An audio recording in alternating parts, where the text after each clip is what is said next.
the ground, and it's to the right of Moeen Ali and all the way to the boundary.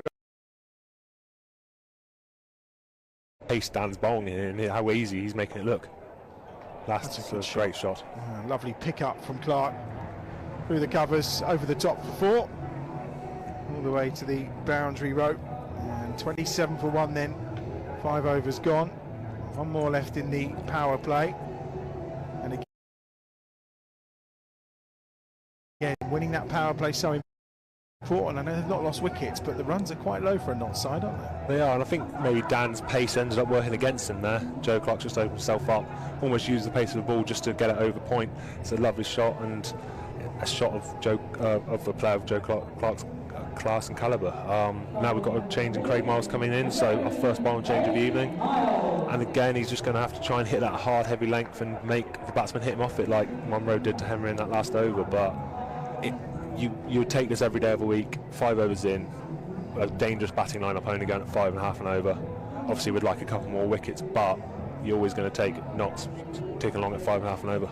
Yeah, 1 for 28 for Craig last night in that game against Derbyshire.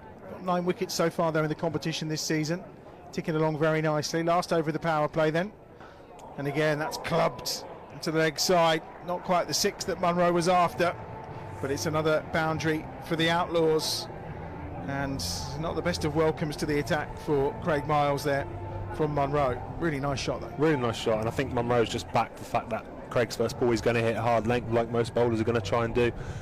Craig's, I think, seen him come and tried to cramp him, but it's a really good shot, and now the pressure's right on Craig to bring this over back. First boundary, first ball is always difficult for a bowler. 31 for 1 then.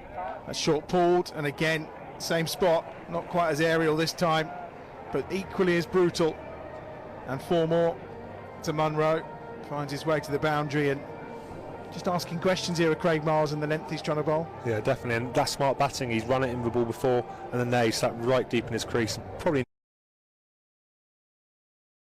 not a dissimilar length ball, but he's sat deep and he's pulled it straight from mid-wicket, and it's prompted a change in the field, so we've now gone deep square leg and a deep mid-wicket, so Craig's going to have to keep bowling that line to bowl to his protection. Yeah, fine leg and third man both up inside the circle now for Craig Miles. 4 balls to come of the power play, a bit more respectable. 35 for 1 for the Outlaws. Again, this time a bit fuller of length on the pads once more. Only going to be a single though, and the opportunity to try and turn that into a 2, but it's good fielding. Jake Lintott doing the hard work that time. Got a good arm on him, and that will just settle Craig down a little bit, just one off it, and just drop the heart rate a little bit. But now he's got Joe Clark, and he's gone for the same field, so risky for short boundary to aim to bowl so tight, but it's been what's been working for Henry, so he's got a hard length and make sure Joe has to play a good shot. Quite loopy at times as he starts his run up, and he's just got the better of Lintott at point, and that's all the way for 4. It's turning into an expensive over for the Bears. Yeah, it's definitely not the way the Bears will want to finish the power play after being so dominant so far, but with this field, any width is a gimme to a player of Joe Clark's class and calibre, like I said, and it's not that wide. It's probably only 5th stump, but because of the field, he's given himself a bit of room, and he knows anything that beats the infield is going to run away on this glorious outfield. Yeah, he used his feet very well. 40 for 1 then, 2 to come in the power play. That's better. Oof. Not sure where he's caught him there, if it was anywhere near, and I think a bit of a moan and a kick of the ball back there from Joe Clark, and I'm pretty sure the umpires will have something to say about that. And certainly down in the sound tent they have added to the moment. Yeah, I'm not sure that response warranted what a little tap. Craig Miles basically passed it to him. I'm not sure it quite warranted that, but one person you don't want to have a word with and get fired up is Joe Clark. I've played against him enough now to know you keep quiet and you don't say a word to him. So when he's fired up, he's a different level.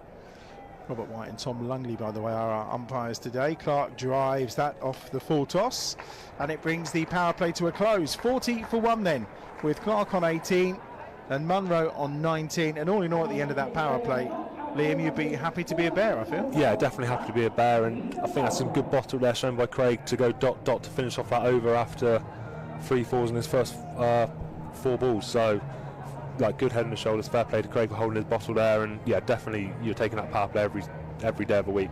You'd always want more wickets, but to keep a team like Notts at what, they're just under 7s now, so you'd always take that every day of the week. And now we're going Maxwell.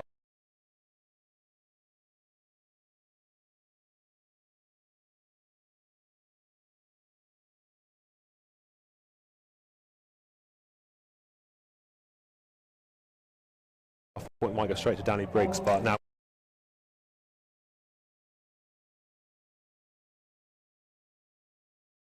spinners can get to work. What do you make of that decision? I think it's probably because they want Maxwell